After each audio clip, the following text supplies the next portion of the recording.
Hi friends, வணக்கம். என்னுடைய மாடி தோட்டத்தில் இருக்கிற பூந்தோட்டத்தை பாருங்கள். என்னோடய சேனலை ரெகுலராக பார்க்குறவங்களுக்கு தெரியும். நான் இப்போ ஆரம்பித்தது தான்.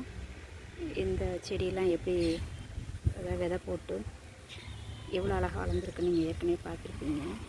இப்போ நான் இந்த செவந்திப்பூ 2 கலர் வாங்கியிருக்கேன் நர்சரியில். ரெண்டுமே இல்லாத கலர், ஏன்னா ஏற்கனவே மஞ்சள், ஆரஞ்சு, ரெட்டு, வாடாமல் இருக்கிறனால இந்த கலர் வாங்கியிருக்கேன். இந்த செடியில் ஒரு குட்டி குட்டி செடி எடுத்து தனியாக ஒரு செடியில் பதியம் போட்டு வச்சு அதை வளர்க்கலான்னு சொல்லி தான் இருக்கிற செடியை நான் பறிச்சிருக்கேன். இந்த மாதிரி பக்கத்தில் இருக்கிறத பார்த்துக்கணும். பக்கத்தில் இருக்கும், இந்த செடி பக்கத்தில் வரும். அதை எடுத்து நீங்கள் தனியாக பதியம் போட்டிங்கன்னா நல்ல ஒரு வளர்ச்சி வரும். இதில் நீங்கள் சாமந்தி பூவை நிறையா வளர்க்கலாம். சும்மா அப்படி ஊண்டி வைங்க, வேர் பிடிச்சிரும். அதுலேருந்து நான் குட்டி செடி எடுக்கும் போது சில வேர்களும் சேர்ந்து வந்துச்சு. அதே நான் ஊண்டி தான் வச்சுருக்கேன். இதை எல்லாத்தையும் தனியாக ஒரு இதில் வைப்போம். இதோடைய வளர்ச்சி எப்படி இருக்குன்னு பார்ப்போம். சாமந்தி செடியை உருவாக்குவோம் அப்படின்னு. பாருங்கள், கோழிக்கொண்டையெல்லாம் நல்லா வளர்ந்துருச்சு. இதுலேருந்தே உங்களுக்கு விதை கிடைக்கும். இந்த விதையை போட்டாலே நிறைய செடி வரும். பக்கத்துலலாம் சின்ன சின்ன பூவாக வந்திருக்கு பாருங்கள். இது ஒரு செடி தான்.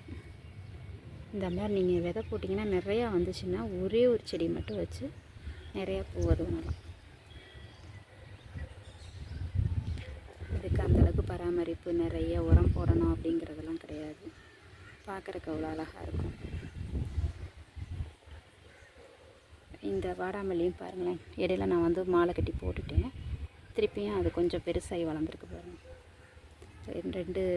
ஒரு குட்டி செடி 2 இருக்குது. அதை அவங்கள்ட்ட ஏற்கனவே காமிச்சிருப்பேன். அவங்களும் வளர்ந்துட்டாங்க. வளர்ந்து நான் மாற்றி வைக்கல, 2 செடியாக இருக்குது. அவங்களும் பூ பூத்துட்டாங்க. இது டேபிள் ரோஸ், இந்த கலர். இந்த ஆரஞ்சு செடியை நான் பதியம் போடத்தான் போகிறேன். இது ஒரு செடியாக தான் இருக்குது. இந்த சின்ன பீஸ் இது விதை போட்டுக்கலாம் வளர்க்க முடியாது.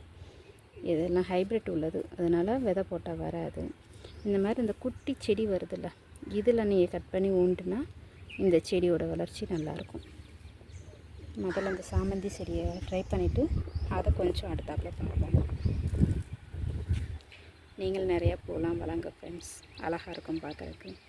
பாருங்கள், இந்த கேந்திலாம் ஒரு பூ தான், எவ்வளோ பெருசாக இருக்குது பாருங்கள். Okay friends, bye.